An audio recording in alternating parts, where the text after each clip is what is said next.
Izwe lase-Ivory Coast lithi konke sekumi ngomumo ukusingatha imidlalo ye-Afcon 2024 nokulindele ukuthi iqale khona maduze nje. Iziphathimandla zazwe lase-Ivory Coast zitshela bezindaba ukuthi izwe labo selikulungele ukwamukela abathandi bebhola lezinyawo kanjalo nezivakashi njengoba leli yazwe ligabena ngobuhle base-Afrika. Izinkundla zakuleli yazwe cishe zonke sezikulungele ukuthi kudlalelwe kuzo njengoba inhlangano ye-CAF yaqinisekisa ukuthi wonke amazwe azosingatha le midlalo kumele aqinisekise ukuthi izinkundla isesimweni esifanelekile. iBafana Bafana kulindele ukuthi lifulathele lakuleli ukuyozilungiselela le midlalo kanti igabe ngasibalo esiphezulu sabadlali abadlala kuleli.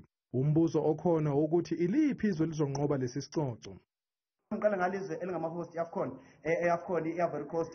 Ngiyayibona ihamba ibanga ku-Afcon kodwa angiyiboni ifinyelela kwamanqamu. Mhlawumbe ngaphela kuma-semifinal ngenxa yokuba nesquad esingaqondakali. Mawukuthi isquad sawo ubest squad sawo lo awudlala neBafana Bafana ngesikhathi bedlala i-draw 1-1 mancane kakhulu amathuba ukuthi bofika kwi-final. Nabo omakhelwane iCameroon nawo ngiyababona futhi bahamba ibanga ngoba ukhombisa ukuthi banento eziningi abayithandayo ngaphansi kobuholi bukaSamuel Eto'o president kulona lelazwe. Kanti ukubheka ukubona abadlali abafana nabo Andre Onana bethola amagigi amakhulu ama-contract amakhulu ko-Manchester United ngababooster kakhulu. iBafana Bafana iseqoqweni namazwe afana neTunisia, iMali kanye neNamibia kanti le midlalo imi kanjena.